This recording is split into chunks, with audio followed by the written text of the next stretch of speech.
campanyes en terres de cruïlla que han dut a Tortosa per celebrar la seva capitalitat cultural d'enguany. A mi em veig a buscar la mare de Cristòfol Despuig.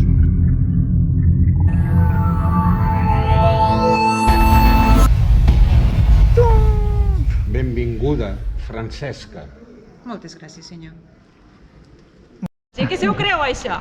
Qui se ho creu, això? Quins disbarats. I que feien un viatge en el temps. Un viatge en el temps.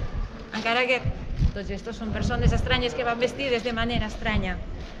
Vés a saber d'on venen. De molt lluny deuen vindre. I tots vostès també deuen vindre de molt lluny. Jo em dic Francesca. Jo sóc filla de Berenguer Pinyol, del gran Berenguer Pinyol. I esposa del Joan Despuig.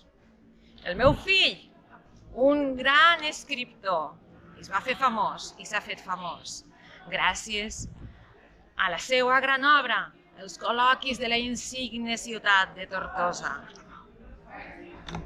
En català, perquè molts pretenien que escrigués en castellà, veigues, o en llatí. Sí que és cert que va estudiar gramàtica en els millors llatinistes d'aquí de Tortosa, però ell sempre va dir que si escrivia, quan escrigués, que escriuria en català. Moltes vegades el trobava que em semblava que parlava sol, però en realitat el que feia era donar vida als seus personatges. El Flavio, el Livio i el Don Pedro, i entre ells anava explicant la història de Tortosa. A l'antiguitat clàssica grega i llatina ja hi havia diàlegs. Dia, en grec vol dir a través de logos, a través de la raó, de la paraula, de l'enraonament. Un diàleg era un enraonament entre dues persones per tal que una a l'altra es van dient la tesi que d'alguna manera intenten aplicar. Al Renaixement surt en canvi un altre gènere literari. El diàleg evoluciona fins al col·loqui. Col·loqui és cum loquere, parlar amb, i aleshores s'inventen uns personatges els quals parlen de temes conflictius. Per exemple, en Despuig arriba un moment que arriba a dir que Castella s'està apropiant de tot Espanya.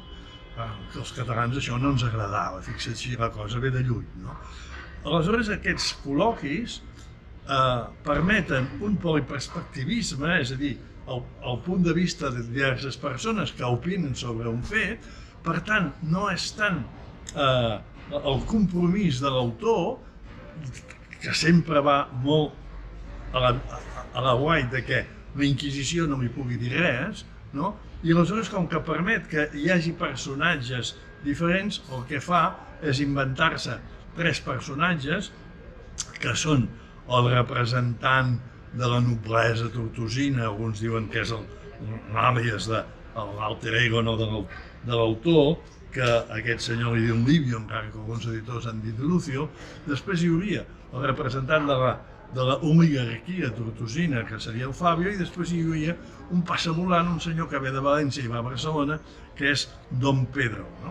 Aquests senyors parlen no només de Tortosa i caminen per Tortosa, i per tant sabem, llegint els llocs més interessants i més importants de Tortosa, sinó que parlen no només de la història de Tortosa, sinó que la pugen a tota la història de Catalunya i, si convé, la història d'Espanya i del món, perquè hi ha moments que fins i tot et parla dels primers pares i de qui havia fundat la Bíblia, seria un fill de Noè.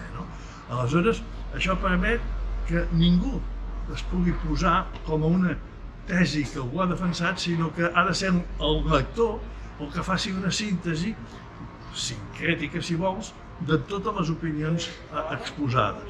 I aleshores no es corre cap perill que la Inquisició et faci cap censura. Pot ser gràcies a la seva dona, que era una dona molt bé, és una dona molt ben posada, i que el porta molt recte també, que al meu fill ja li va bé això. Con que la lavaré, la flor de mi cara, con que la lavaré, que vivo mal penada, con que la alabaré, que vivo mal penada. La hace con cuidada, con penas y dolores, con que la alabaré, que vivo mal penada, con que la alabaré, que vivo mal penada.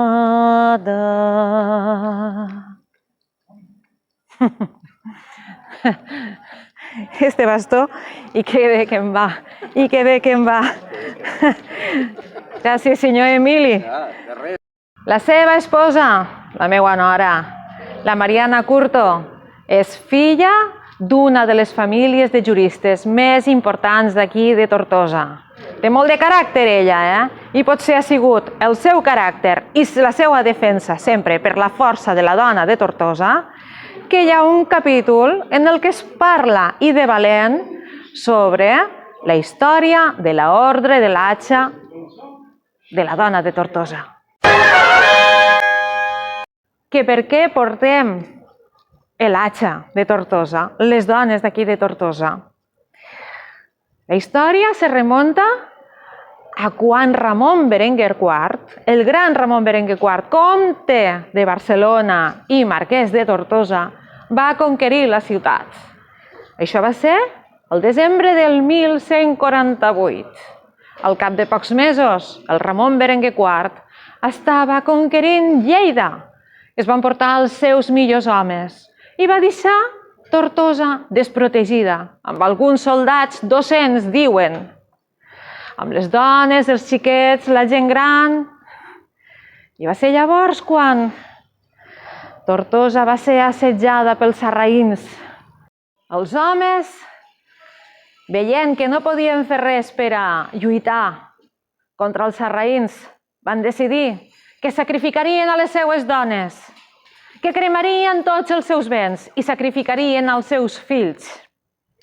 Una dona, en saber això, la Marina de Miravalle, va decidir que això no podia passar, que reuniria totes les dones de Tortosa i que alguna cosa farien per a intentar-la salvar. Vaig fer córrer la veu a ma germana Ermessenda que dugués la nova a Anna Margarida i aquesta que en parlés a cau d'orella a l'Agnès i que ella ho xiu-xiuegés a Anna Dolça i que de les seves orelles passés a les de la Sibil·la. I així, totes les dones de la ciutat van saber que aquella tarda ens trobaríem a l'església de Sant Josep per tractar d'un assumpte de vital importància i que per res del món no hi podien faltar. Quan les vaig tenir al davant, totes mortes de curiositat i d'angúnia, els ho vaig deixar anar pel boc gros. Companyes, ens hi va la vida, a nosaltres i als nostres fills. Sobretot als seus fills.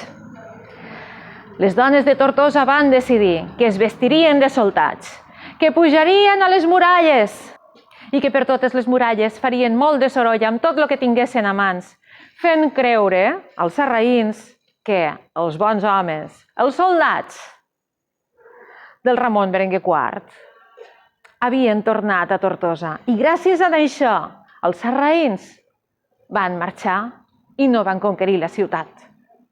I gràcies a això, quan Ramon Berenguer IV va tornar, que al principi no li volien obrir les portes de la ciutat, va decidir donar una sèrie de privilegis a la dona tortosina. Entre ells, i molt important, el crear l'ordre de l'Atxa, de la qual formarien part totes les dones tortosines que havien participat en aquesta gran defensa de Tortosa. I des de llavors, totes les dones de Tortosa portem l'Atxa de Tortosa.